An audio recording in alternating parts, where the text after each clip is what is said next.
CM మా మాజీ CM గారు తెలంగాణలో జరిగిన ప్రాజెక్టుల మీద మాట్లాడి అయితే ప్రభుత్వం కానీ అసెంబ్లీకి వచ్చి మాట్లాడి ప్రెస్ మీట్లు పెట్టడం కాదు అసెంబ్లీకి రమ్మంటున్నారు.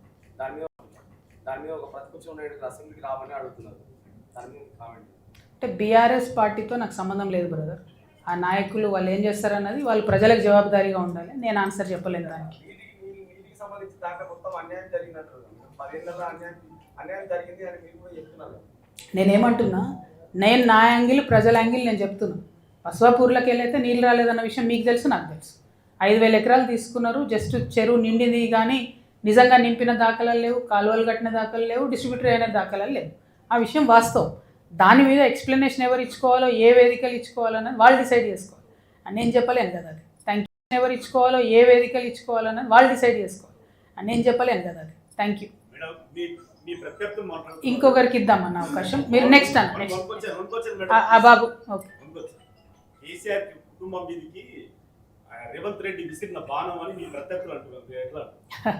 నేను ఓన్లీ తెలంగాణ ప్రజల బాణాన్ని బ్రదర్. ఇప్పుడు కాదు, ఎప్పుడైనా అంతే. ఓన్లీ తెలంగాణ ప్రజల బాణాన్ని. నేను ఎవరి ద్వారా ఆపరేట్ అయ్యేంత సీన్ లేదు. ఎవరికి నన్ను ఆపరేట్ చేసేంత సీన్ లేదు. ఏం బ్రదర్, ఒక కూర్చోండి అన్న. వన్స్ గతంలో మీరు బీఆర్ఎస్ ప్రభుత్వంలో కీలకంగా ఉన్నారు. అప్పుడే ట్రిపుల్ ఆర్ అలైన్మెంట్ వచ్చింది, గెజెట్ నోటిఫికేషన్ వచ్చింది. ఇప్పుడు మళ్ళీ రైతులు మిమ్మల్ని ఏ విధంగా నమ్మమంటారు అని చెప్పేసి అంటే ఇక్కడ ఒకటి కూర్చోండి బ్రదర్. ఇక్కడ ఒక విషయం దయచేసి తెలంగాణ ప్రజలందరూ కూడా గమనించాలి. నేను కీలకంగా ఉన్నాను మీరు రాసింది. నేను కీలకంగా లేని ఏం లేదు. ఒక టీచర్ ట్రాన్స్ఫర్ కూడా చేసుకునే పరిస్థితి లేకుండా. 1 2 నేను పదే మీకు విన్నవిస్తూ వస్తూ ఉన్నా. ఆ 10 ఏళ్లలో కూడా నేను ఓన్లీ 5 ఏళ్ళే యాక్చువల్గా ఒక పొజిషన్లో ఉన్నప్పుడు కూడా నన్ను ఓన్లీ నిజామాబాద్ వరకు పరిమితం చేయడం జరిగింది. అది వాస్తవం. రాజకీయంగా కట్టడి చేసారు, అందులో డౌట్ ఏం లేదు. కాబట్టే ఇప్పుడు ఇక్కడ ట్రిపుల్ ఆర్ అలైన్మెంట్లో మరి అట్లా అంటే బీఆర్ఎస్ పార్టీ నేతలే 100 పేర్లు చెప్పారు నేను పోయిన దగ్గర రైతులు కానీ ప్రజలు. సో నేను అట్లా కక్షపూరితంగా ఇదైంది అదైంది అని మనం చెప్పడం లేదు. నేనేమంటున్నా, అలైన్మెంట్ మారిన మాట వాస్తవం, ప్రజలకు అన్యాయం జరిగిన మాట వాస్తవం. నిన్న ఓపెన్గా నేను చెప్పిన, మీకు రైతులకు బేడీ లేచింది బీఆర్ఎస్ ప్రభుత్వం అనే విషయం నాకు తెలియదు, నన్ను క్షమించండి అని కూడా ఓపెన్గా చెప్పిన. ఎందుకంటే చేసిన తప్పు, అందులో నా పాత్ర ఉన్నా లేకున్నా నేను ఆనాడు ఆ పార్టీలో ఉన్నా కాబట్టి ఆ పాపంలో నాకు కూడా భాగం ఉంటుంది. రైతులకు బేడీ లేవన్నది ఏ ప్రభుత్వం చేసినా తప్పే, 100% తప్పే. అది కూడా వాళ్ళ భూమి గుంజుకుంటా ఉల్టా వాళ్ళకి బేడీ లేసుడు ఏంది అన్యాయం. కాకపోతే వాళ్ళు నిన్న రైతులో మాట చెప్పారు, మేము మాజీ మంత్రి కారుకు అడ్డుగా పోయినాం కాబట్టి వాళ్ళు వేసిరు, ఆ మాజీ మంత్రి గారు ఎంటబడి వేయించారు. పాపం ఇక్కడ ఎమ్మెల్యేకి అంత కోపం లేకున్నా ఒక మంత్రి గారు ఎంటబడి వేయించారు అన్నారు. ఇప్పుడు ఇక నేను అవన్నీ తవ్వదలుచుకోలేదు. పాయింట్ ఏంది ఇక్కడ అని అంటే, ప్రజలకు అన్యాయం జరిగిన మాట వాస్తవం.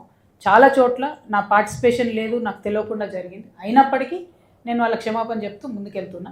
నమ్మకం అనేది నేను చెప్పడంతో రాదు, మాటలతో రాదు. నా ప్రవర్తన ఏంది, నా నెక్స్ట్ ఎజెండా ఏంది, నేను ఎట్లా ముందుకు పోతున్నా అన్న దాన్ని చూసే రైతులు నమ్ముతారు. టైం పడుతుంది దానికి.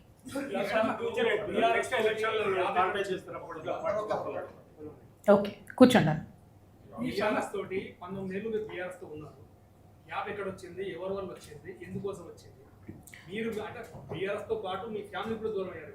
అంటే మీ తండ్రి గారు మిమ్మల్ని పాటించారు, బహిష్కరించారు. కారణాలు ఏంటి, దానికి ఎవరు కారణం? ఇక్కడ ఒక్కటి బ్రదర్, మీరు ఎంత స్పష్టంగా కారణం ఏందని అడుగుతున్నారు.